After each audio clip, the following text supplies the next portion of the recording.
ये कहानी है भविष्य की।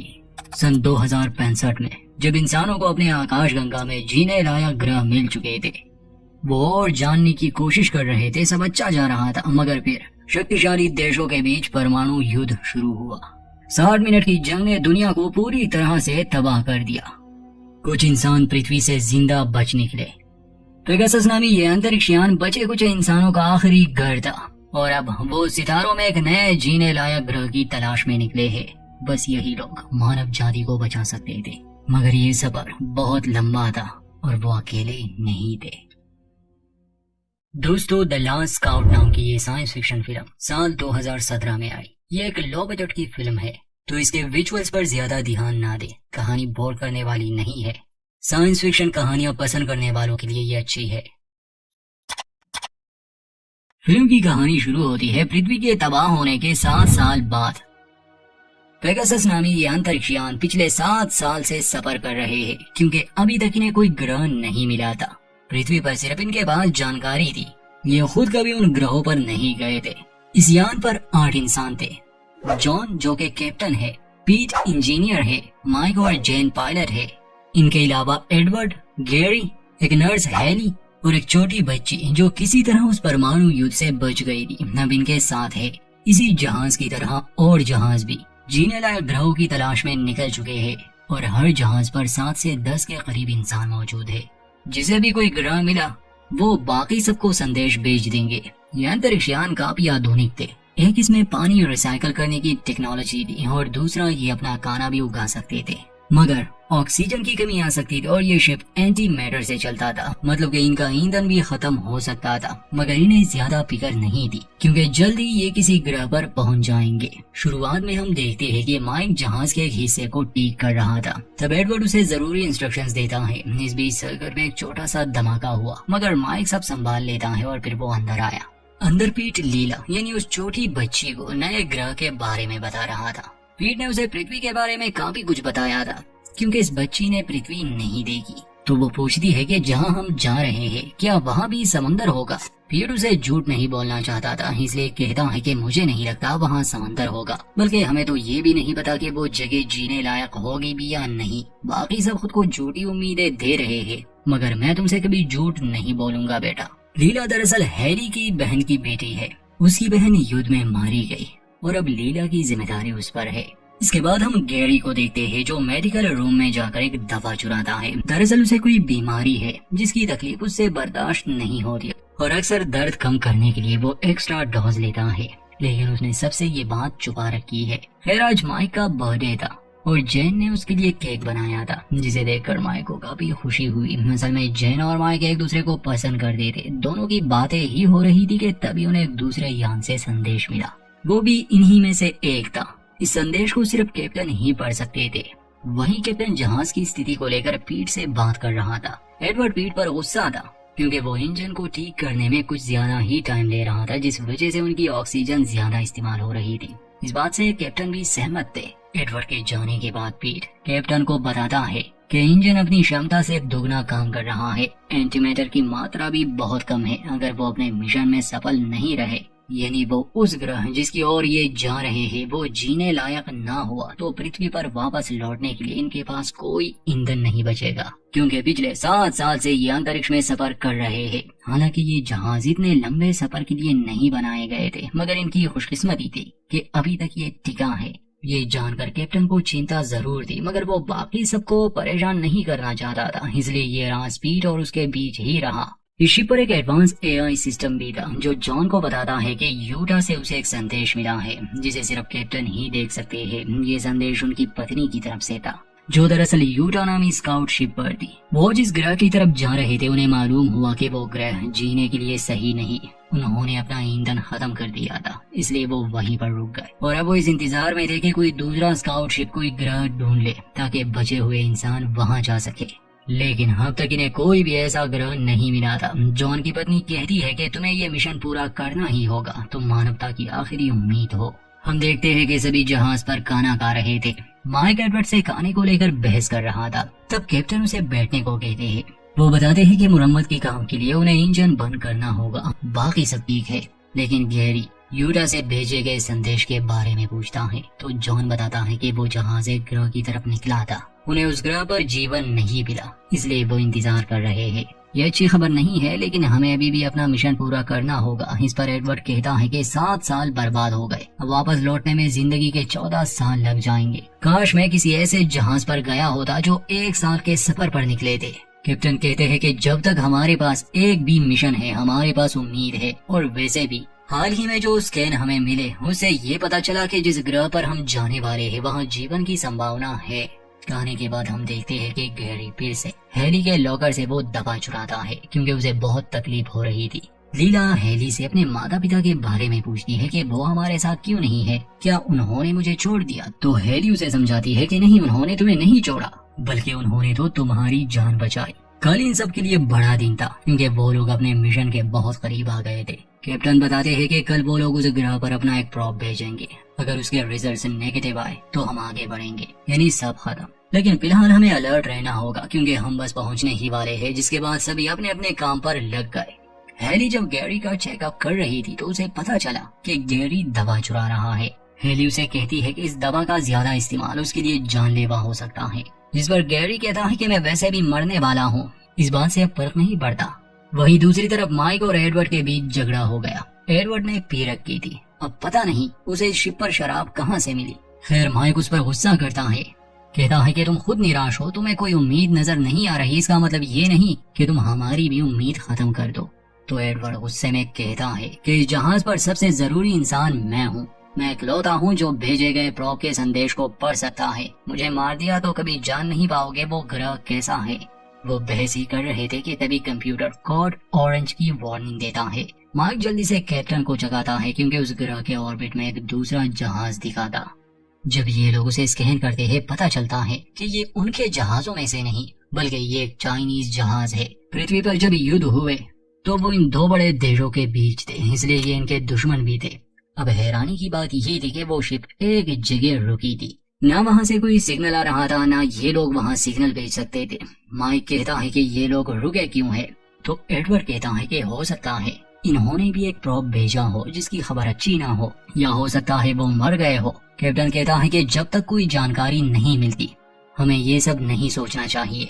कैप्टन बाकी सबको इस बारे में बताते हैं। गैरी उस जहाज पर जाने के बिल्कुल खिलाफ था। वो कहता है कि हम उन चाइनीज पर भरोसा नहीं कर सकते, हो सकता है ये उनकी चाल हो और वो हम पर हमला कर दे। लेकिन बाकी सबका मानना था कि हो सकता है उन्हें वहाँ कुछ जरूरी सामान मिल जाए। इस बात को लेकर सब में बहस हो गई। तो जॉन कहता है कि हम वापस घर नहीं जा सकते क्योंकि हमारे पास इतना एंटीमैटर नहीं बचा, इसलिए हमें उस जहाज पर जाना ही होगा ताकि हम उससे एंटीमैटर ला सके। ये बात सुनकर सभी परेशान हो गए, लेकिन दूसरा रास्ता न होने की वजह से उन्हें यह कदम उठाना ही पड़ा। 1 घंटे में वो लोग इस जहाज के करीब पहुंच गए। माइक, पीट और जॉन अपने सूट्स पहनकर उस जहाज के अंदर चले गए, लेकिन उन्हें वहाँ कोई दिखा नहीं। जहाज की हालत भी बहुत खराब थी, जैसे उन पर किसी ने हमला किया हो। वो लोग हैरान थे कि कम से कम लाशें तो होनी चाहिए थी। जॉन और माइक जहाज का डेटा देखने जाते हैं, जबकि पीट जनरेटर देखने चला गया। सिस्टम के लॉक चाइनीज भाषा में थे और चाइनीज कैप्टन का एक संदेश भी था, इसलिए जॉन उसे अपने शिप पर भेजने के लिए कहता है क्योंकि हैरी चाइनीज भाषा जानती थी। जल्द ही इन्हें अंदाजा हो गया कि ये यहाँ अकेले नहीं है। पीट जब जनरेटर देख रहा था तो उसे किसी की आहट महसूस हुई। वो भागकर जॉन और माइक के पास आया, जिसके बाद वो तीनों सावधान हो गए। लेकिन उन्हें मिला एक बच्चा जिसका नाम जय है। उस बच्चे की हालत ठीक नहीं थी, उन्हें देखते ही वो बेहोश हो गया, इसलिए वो लोग उसे पेगासस में लाने का फैसला करते हैं। लेकिन एयरलॉक दूसरी तरफ से बंद था। दरअसल उसे एडवर्ड ने लॉक किया था। वो कहता है कि मैं नहीं चाहता उस जहाज पर जो हुआ वो यहाँ भी हो, इसलिए आप सबको वहीं रुकना होगा जब तक पता न चल जाए कि असल में हुआ क्या था। कैप्टन गुस्से में उसे दरवाजा खोलने को कहते हैं। एडवर्ड कहता है कि आपके यहाँ न होने पर इस जहाज का कैप्टन मैं हूँ, इसलिए मैं आपका आदेश नहीं मान सकता। आप लोगों की वजह से मिशन खतरे में पड़ गया। तब हैरी उसे किसी चीज से मारकर बेहोश कर देती है। कैप्टन बच्चे को लेकर जहाज पर वापस आ गए। गैरी भी इस बात से खुश नहीं था कि वो एक चाइनीज बच्चे को यहाँ ले आए। वो कहता है कि ये हमारे दुश्मनों का बच्चा है। पीट अभी भी उस चाइनीज जहाज पर था। असल में उसे कुछ जरूरी सामान चाहिए था। माइक तो पहले ही निकल गया, मगर जब पीट वापस लौट रहा था तो ब्रिज उड़ जाता है और पीट वहीं फंस गया। पेगासस यान भी बेकाबू हो गया। वो काफी दूर निकल गए। कोई एस्केप पॉड नहीं रहा, इसलिए पीट वहीं रह जाता है। सभी उसके लिए दुखी थे क्योंकि पिछले 7 साल से वही पेगासस की मुरम्मत कर रहा था। उसकी बदौलत वो जिंदा थे। अपने आखिरी समय में पीट ने उन्हें कुछ जरूरी जानकारी दी, जिससे अगर वो ग्रह जीने लायक है तो वो कैसे सुरक्षित लैंड कर सकते हैं। उस चाइनीज जहाज में धमाके की वजह से पीट की मौत हो गई। गैरी कहता है कि मैंने तुम्हें कहा था कि चाइनीज लोगों के चक्कर में मत पड़ना, लेकिन तुम्हारी वजह से हमने उस इकलौते इंसान को खो दिया जो जहाज को चला सकता था, और अब हम कंप्यूटर्स के सहारे हैं। अगले सीन में हम देखते हैं कि जे को होश आ गया था, लेकिन वो काफी डरा हुआ था। हाथ में सीजर लिए वो किसी को अपने करीब आने नहीं दे रहा था, मगर हैरी जो कि डॉक्टर थी और उसे चाइनीज भाषा भी आती थी, वो उस बच्चे को शांत करती है, उसे गले से लगाती है। कैप्टन हैरी से कहते हैं कि इससे पता करो कि उस जहाज पर क्या हुआ था, साथ ही एडवर्ड पर नजर रखना। इस बीच लीला और जय की दोस्ती हो गई। जॉन के पूछने पर हैरी बताती है कि मेरी चाइनीज ज्यादा अच्छी नहीं, मैंने एआई का भी इस्तेमाल किया, लेकिन जय ने ज्यादा कुछ नहीं बताया। उस जहाज पर जरूर कुछ बहुत बुरा हुआ होगा, लेकिन वो बताना नहीं चाहता। कैप्टन कहते हैं कि स्केपपोर्ट 6 महीने पहले ही लॉन्च हो गया था और तब से ये बच्चा जहाज पर अकेला था। लेकिन हैरानी की बात यह है कि पोर्ट के लॉन्च होने के बाद एयरलॉक को 6 बार खोला गया, लेकिन जहाज से कोई बाहर नहीं गया। हैरी कहती है कि शायद जे ने आत्महत्या करने की कोशिश की, पर वो कर नहीं पाया।